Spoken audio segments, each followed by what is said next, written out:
존경하는 국민 여러분, 안녕하십니까? 저는 대통령의 정치의식이란 제목으로 정치판에 작은 불꽃이 되고자 하는 부족한 사람입니다. 저는 차기 20대 대통령은 반드시 정직한 대통령이 나와야 한다는 것입니다. 그래야 앞으로 우리나라가 살 수가 있어요. 그래서 차기 20대 대통령은 정직한 정부 만들 대통령이 나와야 우리 한국을 만세 반석 위에 세울 수 있는 이제 기틀을 마련한다고 봅니다. 저는 그래서 정치혁명에 작은 불꽃이라도 되고 싶어서 제가 지금 방송을 하고 있습니다. 작은 불꽃 하나가 큰 불을 일으키어 곧 주위 사람들 그 불에 몸독이듯이 정직한 정치 이같이 한번 경험하면 정직 정치 국민에게 전하고 싶소. 새싹이도 다 나면 새들은 지저귀고 꽃들은 피어나 화창한 봄날이라네. 정직한 정치 놀라와 한번 경험하면 봄과 같은 새 희망을 전하고 싶소. 친구여 당신께 정직 정치 전하고 싶소. 정직한 정치는 우리 민족에 필요해. 정직한 정치 꼭 해서 세상에 애치리. 내게 희망 정직 정치 전하기 원하네. 산 위에 올라가서 국민에게 애치리. 내게 임한 정치 전하기 원하네.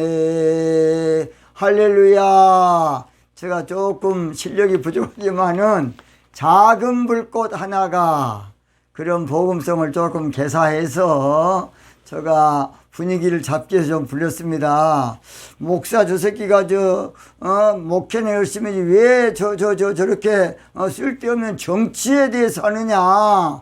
저는 기도 가운데 정직한 정치를 해야 될 지도자론에 대해서 우리 하나님과 저에게 기도 가운데 몇 번이고 말씀해 주셔서 저가 한 것입니다. 저가 뭔 정치를 얼마나 알겠습니까? 우리 하나님께서 그런 지혜를 주시고 또 그러한 논리를 저에게 가르쳐 주셔서 제가 국민들에게 전하는 것입니다. 요즘 코로나 전국과 함께 말도 많고 탈도 많은 국회의원 선거가 전 국민의 뜨거운 성원 속에 야당이 참패하고 여당이 대승으로 끝이 났습니다. 일각에서는 부정투표를 제기하는 분도 있습니다. 그러나 저는 출구조사에서도 또 처음에 약간 비슷하게 나왔기 때문에 서로 받아들이고 다음 이제 대통령 선거가 중요하니까 그 문제를 놓고 아주 철저하게 대비하고 준비하는 것이 좋겠다고 저는 싶습니다. 우리가 선거 운동할 때는 치열하게 자기 주장을 내세울 수 있지만은 일단 선거가 끝나면 깨끗이 실패를 인정하고 받아들일 것은 받아들이고 내일을 기약하는 수준 높은 국민의식을 가져야겠습니다. 선거관리위원회에서도 불미스러운 이런 말이 나오지 않도록 공정하게 정직하게 관리해야 되겠습니다. 부정선거란 말이 나오지 않도록 선거관리위원회에서 한쪽으로 치우치지 아니하고 공정하게 정직한 선거관리위원회가 되어야 되겠습니다. 선거에 페어플레이의 정신이 갖지 못하면 불신이 서로 불신해서 이제 그때부터 복잡해집니다. 그때부터 이제 혼란해지고 혼돈에 빠지고 양분화되고 또 불행해지기 때문입니다. 우리나라가 1945년에 해방은 됐지만은 기구한 운명의 나라로 분단 국가가 될 수밖에 없는 그런 우리 힘이 약해서 그렇습니다. 그래서 사실은 북한의 인민공화국이 먼저 생기고 사실은 자유대한민국이 나중에 생기게 된 또 희한한 꼭 성경에 나오는 이삭의 아들 에서와 야곱 사건과 똑같습니다. 야곱이 먼저 나와서 얼마나 좋겠습니까? 근데 에서가 먼저 나왔거든. 그러니까 이제 문제가 생긴 거예요. 자유민주주의 국가가 이제 먼저 생겼으면 이런저런 일이 없었습니다. 그런데 2차 대전 말기에 미국이 소련을 말기에 끌어들였기 때문에 소련이 북한을 점령해 들어왔습니다. 그러니까 북한 땅은 이미 소련 공산국이 점령하고 있었어요. 근데 미국은 이제 승전국가지만은 소련이 그만큼 들어왔으니까 또 그것을 인정해 주지 않을 수가 없는 아주 희한한 문제가 생겼어요. 그래서 한 민족이 두 체제로, 두 쪽으로, 두 사상으로 나눠질 수밖에 없는 그런 한마디로 말해서 팔자라 그럴까요? 우리나라의 불행입니다. 그래서 이제 소련은 미 군정에 들어오기 전에 속전속결로 33살 먹은 김일성이를 이제 내세워서 이제 속전속결로 공산사회주의로 국가를 만들려고 통일시키려고 아주 속전속결로 이제 일을 한 거예요. 그래서 남한의 박헌영이를 조선공산당 그 당시에 당수입니다. 당수. 이 사람을 통해서 지하 조직을 하기 위해서 아주 몇 개월 안에 그냥 우리 한국이요 전역이 인민공화국이 다 됐습니다. 왜냐? 앞으로는 그저 누구나 다 같이 잘 살 수 있는 좋은 세상이 온다 그러니까 얼마나 말이 좋습니까? 그래서 아무쪼록 모든 국민이 그래 뭐가 뭔지도 모르고 민주주의가 뭔지 공산주의가 뭔지 국민들은 아무것도 모르고 좋은 세상 온다 그러니까 이제 그렇게 할 수밖에 없었습니다. 그래서 이제 북한은 김일성이가 소련의 배경을 등에 업고 33살의 나이에 지도자로 등극했는데요. 왜 김일성이가 그렇게 됐느냐? 김일성의 부인이 소련의 통역관이었습니다. 김정숙 씨가. 나는 그 김일성의 친작은아버지를 통해서 자세하게 들었어요. 부산에서. 그래서 이제 33살밖에 안 되지만은 김일성이를 이제 세워서 이제 북한에 이제 한마디로 인민과학을 하는데 문제가 된 것은 처음에는 김일성이가 원래 자 그랬지 않습니까? 어머니가 강반석 권사입니다. 어머니가 권사님이셔요. 삼촌이 강양옥 목사입니다. 그러니까 한마디로 기독교 집안. 그래서 여러분 잘 아시는 그 당시에 유명한 김익도 목사님이 강양옥 목사님의 부탁으로 전 이북 전역을 다니면서 김일성 장군이 우리의 앞으로 훌륭한 지도자라고 선전하고 다녔습니다. 이제 거기까지 좋았는데 김일성이가 소련 공산당의 지령을 받다 보니까 종교는 아편이다. 유물주의 사상이니까 하고 교회를 핍박합니다. 그리고 사유재산은 있을 수가 없는 것이니까 다 국가에 귀속시켜라. 그러니까 모든 이제 공산국가로서의 체제를 이제 공고히 해 나가다 보니까 거기에 위협을 느낀 많은 양민들이 남쪽으로 이제 빠져나왔던 것입니다. 어떤 사람은 김일성이가 좋은 사람이라고 평해서 환영했다. 그건 처음의 일이고 김일성이가 그렇게 공산주의 사상으로 사유재산을 인정하지 못하고 다 국가에 기속시키고 종교는 아편이니까 다 없애버리고 그러다 보니까 위협을 느낀 사람들이 이제 남쪽으로 많이 내려온 것입니다. 그때 내려온 사람 가운데 특별한 사람이 영락교회 한경직 목사고 영락교회 성도들이 많습니다. 한경직 명동에 있는 서울 명동에 있는 영락교회입니다. 오죽했으면 김일성의 친작은아버지 참 되시는 부산 동성교회 장로님도 그냥 무서워서 내려왔어요. 그분은 간첩을 통해서 작은아버님 올라오시라고 김일성이가 몇 번 간첩을 3번 정도 보냈다 그럽니다.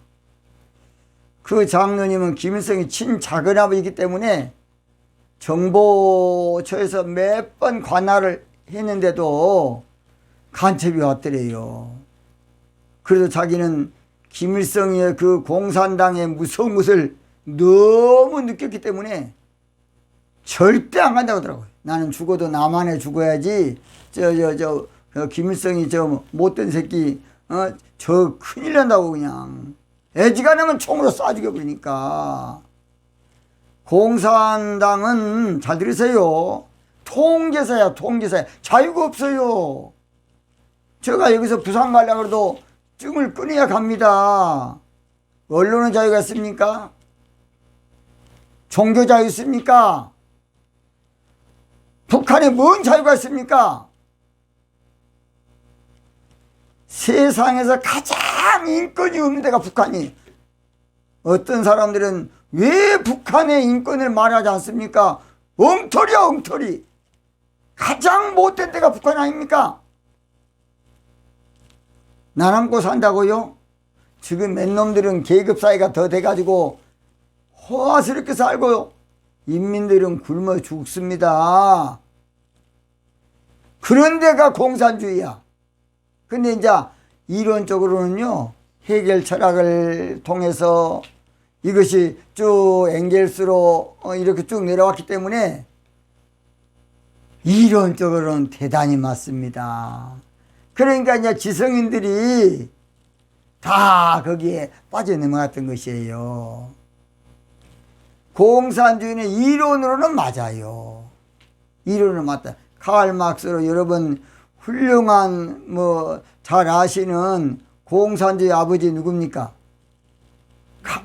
예? 레닌 말고 헤겔 철학에서 칼 막스죠. 칼 막스. 헤겔 철학에서 칼 막스로, 칼 막스에서 엥겔스로, 엥겔스에서 레닌으로 이제 근데 레닌이요. 우리 옛날에 한국의 독립군들도 많이 도왔어요. 일본하고 왼수니까. 그러니까 이제 독립군하고 또 가까운 거야, 공산주의가. 그래서 지금도 좌파들 입장에서는 독립군들을 상당히 늘 생각하는 거예요. 왜냐? 독립 자금을 소련에서 또 많이 받았습니다. 그 레닌이라는 사람이요. 공산화 시키기 위해서 자금을 많이, 김일성이도 한때 우리나라요, 옛날 우리가 이북보다 못 살았습니다. 그래서 인물을 많이 키운 거예요. 그래서 지금 판사, 검사 가운데 좌파들이 많이 있는 것입니다. 근데 우파들은 지만 잘 처먹고 그런 거 안 하려고 그래요. 자기만 잘 먹으면 돼. 교회도 큰 교회는 자기 교회만 잘 있으면 돼.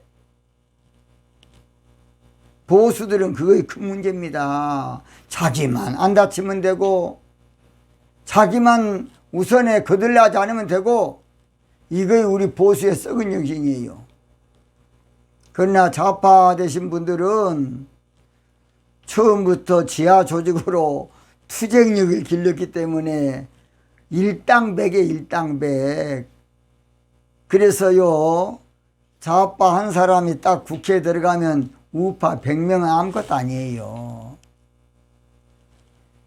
저는 사실 좌파도 아니고 우파도 아닙니다. 그러나 저는 바르게 하자는 목사입니다. 바르게 하자. 저는 좌우도 아니에요. 저는 바르게 하자는 통합의 리더십의 목사입니다. 그래서 이승만 박사가 들어오기 전에 인민공화국이 다 됐어요. 한 90%대 90%. 그런데 이승만 박사가 미국에서 다 듣고 와가지고 인민공화국을 이제 다 준비해놨다고 박헌희 얘기하니까 단칼에 잘라버리고 자유민주주의 국가로 나는 세운다고 하면서 미 군정이 힘을 빌려서 밀고 나가는 거예요. 그때부터 이제 불협화음이 생기고 그때부터 이제 문제가 생긴 것이 결국 1946년 10월 달에 대구 사건 또는 대구 폭동 사건이 납니다. 그건 제가 다음번에 자세하게 또 하겠습니다. 그것이 바로 그 후유증이 1948년 4월 3일에는 제주 폭동 사건이 납니다. 그것도 마찬가지예요. 인민공화국이 다 됐는데 더욱이 또 그때는 제주도가 전라도입니다. 전라도. 그런데 자유민주주의 국가 세운다 그러니까 여러분 생각해 보십시오. 그거 쉽겠습니까? 사상의 문제는 쉽게 말하면 어느 정도 무서운 것이냐. 내가 어떤 사람을 사랑하고 있는데 그 사랑을 바꾸라 근데 그게 쉽겠습니까? 어렵습니다. 자, 내가 이제 기독교 목사인데 저 불교가 스님하라 그러면 그게 쉽겠습니까? 쉽지 않습니다. 그래서 그 당시에 폭동을 일으키고 그런 일을 하신 분들은 어떤 또 이해하고 넘어가야 돼요. 우리 국가적인 불행입니다. 불행. 그래서 그 여파로 생긴 것이 1948년 9월에 여순 반란 사건입니다. 여순 반란 사건. 그 당시 우리 국민들은 민주주의가 뭔지 공산주의가 뭔지 아무것도 몰랐습니다. 그래서 좌파 입장에서는 어떤 폭동이나 반란 사건이 아니고 다 민중항쟁이었다. 그 말도 맞아요. 또 자기들 입장에서는. 왜냐? 인민공화국이 다 됐는데 공산 사회국가가 다 되기로 됐는데 갑자기 또 이제 자유민주주의가 뭐지 모르고 하여튼 이승만 박사와 사니까 그 바꾸기가 쉽겠습니까? 나름대로 다 직책도 맡고 거기서 이제 벌어먹고 사는데 이제 나중에 대구 사건 나올 때에 그 당시에 그 일본이 이제 패망하고 들어갈 때에 우리나라의 모든 권한을 그 당시에 송진우 씨가 맡아야 되는데 자기가 아직까지 당이 아직까지 추스리지 않았다 해가지고 박헌영 씨가 모든 권한을 맡아서 또 그렇게 됐습니다. 그래서 이승만 박사가 자유민주주의 국가를 표방함으로 반대로 이제 한마디로 남노당, 남쪽 공산당의 저항이 시작된 겁니다. 이미 이렇게 인민공화국으로 다 됐는데 이렇게 하니까 여러분 생각하면 얼마나 어렵게. 그러니까 이제 이승만 박사가 이제 강하게 나오되 그 당시에 이제 또 다 이제 인민공화국이 다 됐기 때문에 아닌 사람이 없어. 단 아닌 사람 누구냐? 친일파 잔재들이야. 약간 우익도 되고. 그러니까 이제 그 당시에 친일파 잔재했던 이제 그 당시 일제 순사들 그 사람들 다시 이제 기용한 거예요. 그러니까 늘 좌파 입장에서는 순사 이 친일 순사 친일 경찰 요놈들이 문제야. 그러니까 제주 4.3 사건도 먼저 경찰 파출소 지서를 공격합니다. 여수 반란 사건도 경찰서가 두드러본 거예요. 그래서 그래. 그래서 우리는 그 원래 근본이 어떤가를 알아야 돼요. 이제 그래서 남노당 자익들은 다 산으로 몰래 숨어서 지하 조직으로 이제 펼치고 있었던 것입니다. 이승만 정부는 그것을 평정하기 위해서 색출해서 모두 토벌을 했는데 어떤 사람들은 왜 양민을 토벌할 수 있느냐, 이승만이 살인자 아니냐. 여러분 가만히 있는데 뭘 하고 와서 토벌하고 있습니까? 뭔가 폭동이 이렇기 때문에 한 건데 그건 빼버리고 아무 일도 없는데 포악하고 그렇습니까? 냉탁 없이 양민 학살 뭘 하고 있습니까? 가벼운 일인데 군대를 동원해서 뭘 하고 생각해 보십시오. 토벌하겠습니까? 근데 이제 그것은 딱 빼버리고 이승만 정권을 아주 양민 학살한 못된 놈 새끼다. 이것은 아니라고 봅니다. 우리는 늘 역사를 공정하게 하고 그 역사의 교훈을 얻어야지. 내 관점에서만 역사를 해석해버리면, 한쪽으로 편향돼서 해석해버리면 그 반대쪽에서는 어떻게 되겠습니까? 인정할 건 인정하고 우리가 바로 잡아 나갈 수 있도록 그런 나라가 돼야 된다고 봅니다. 그래서 이승만 대통령은 한마디로 말해서 건국을 해야 되겠는데 건국이 어려운 거예요. 그래서 이제 건국 초창기에 건국 이제 격동기 건국의 산통이 바로 제가 말한 마찬가지로 대구 사건, 폭동 사건, 제주 4.3 사건, 한마디로 말해서 여순 반란 사건, 그래서 나온 것입니다. 그래서 어떤 면에서는요, 서로 이해하고 서로 우리 민족의 불행입니다. 불행. 그래야 맞다고 봅니다.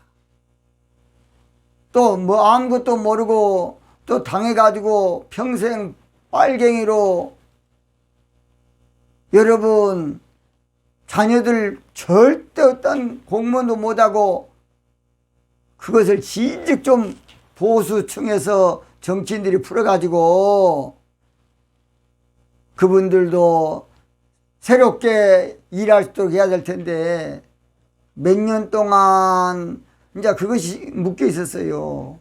그게 얼마나 고통 당했겠습니까? 저는 그래서 앞으로 차기 대통령은 반드시 이 모든 걸 바르게 올바른 가운데서 우리 국민들에게 이야기하고 나라를 새롭게 만들어야 되겠습니다. 한마디로 다시 이야기해서 공산주의가 다 되는데 자유민주국가를 세우려고 그러니까 불협화음이 있을 수밖에 없고 그런 불행이 날 수밖에 없고 이제 결론이 그래서 6.25 민족사변입니다. 그래서요 좌파들 입장에서는 6.25는요 인민해방 전쟁이라고도 합니다. 그래서 역사를 어느 관점에서 어느 사상을 어느 편에서 보냐는 것도 대단히 중요합니다. 제가 그래서 차기는 통합의 리더십을 가진 정직한 지도자가 나와야 된다고 봅니다. 이제는 여당에서도 안 되고 야당에서도 안 돼요. 여당에서 또 이제 그 다음 이제 집권을 한다 그러면 야당 기절할 겁니다. 기절해. 또 이제 야당이 어떻게 잘 다시 또 해가지고 정권 재창출해서 지금 현 야당이 다시 정권 잡는다 그러면 현 여당은 기절에 자빠질 겁니다. 그러면서 저러면서 이제 서로 원수 갚다가 저러다가 말다가 이제 나라만 망하게 될 겁니다. 차기 대통령을 잘못 뽑으면 나라 형편이 난감하게 될 것이고 비극이 될 것이고 불행하게 되고 폭망하게 되고 양극화가 심하게 되고 나라가 더 갈등이 심해질 것입니다. 차기 대통령은 좌우를 아우를 지도자가 나와야 되고 여야를 아우를 지도자, 보수와 진보를 아우를 지도자가 나와야 된다고 봅니다. 사람은 자기밖에 몰라요. 사람은 역지사지를 해야 올바른 존재입니다. 그래서 모든 것은 다 내로남불이야. 네가 하면 로맨스, 남이 하면 불륜이야. 내가 하면 맞고 남이 하면 틀려. 내가 하면 잘한 일이고 남이 하면 못한 일이야. 이게 문제예요. 앞으로 민족의 장래에 갈 길은 급한데 계속 서로 발목 잡기로 세월 보내면 안 되겠습니다. 차기 한 번이라도 민족의 영웅이 장애에서 나와서 통합을 시켜야 되겠습니다. 차기 대통령은 비제도권 나와서 비정치권에서 나와서 국론을 한 번은 통일하고 그 다음에 여야가 나누겠습니다. 그래야 우리나라 살 수 있고 희망이 있어요. 차기 지도자만 잘 뽑으면 우리나라는 세계적인 민족이 될 수 있고 앞으로 자 그렇지 않습니까? 곧 통일이 될 수 있을 겁니다. 통일의 발걸음은 급한데 여기서 우왕좌왕하고 있으면 이제 통일되면 내분이 더 무서워질 겁니다. 이게 반드시 차기는 통합의 정직한 지도자가 반드시 나와야 됩니다. 그 사람이 바로 민족을 살리고 하나 되게 하고 한마디로 말해서 우리 민족을 한 단계 올리는 수 있는 사람이 될 겁니다. 그러기 위해서는 우리 서로 양보하는 의식을 가져야 되는데 서로 용서하고 화해하는 정신을 가져야 되는데 화해하는데 경종을 울려주는 복음성가에서 제가 한번 부족하면 불러보겠습니다. 내가 먼저 손 내밀지 못하고 내가 먼저 용서하지 못하고 내가 먼저 웃음 주지 못하고 이렇게 머뭇거리고 있네. 그가 먼저 손 내밀길 원했고 그가 먼저 용서하길 원했고 그가 먼저 웃음 주길 원했네. 나는 어찌된 사람인가. 강교한 나의 입술이여. 더러운 나의 마음이여. 왜 나의 입은 사랑을 말하면서 왜 나의 마음은 화해를 말하면서 왜 내가 먼저 져줄 순 없는가. 왜 내가 먼저 손해볼 수 없는가. 오늘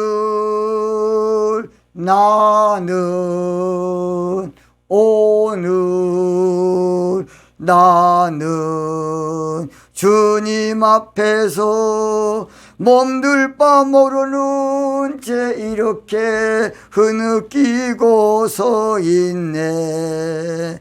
어찌할 수 없는 이 민족 주님께 맡깁니다. 할렐루야. 우리 민족의 문제 주님이 해결해야 됩니다. 자기는 반드시 여야를 아우를 수 있는 통합의 정직한 리더십의 민족 영웅이 나와야 되겠습니다. 그동안에 이제 다 모든 거 여러분 걱정하지 마시고 자기 대통령만 잘 뽑으면 우리나라 잘 살 수 있습니다. 여러분 걱정하지 마세요. 앞으로 좋은 나라 옵니다. 좋은 세상 옵니다. 이제 전 세계에서 우리 한국이 몇 번째 가는 위대한 나라가 될 겁니다. 오늘은 여기서 방송을 마치겠습니다. 대단히 감사합니다.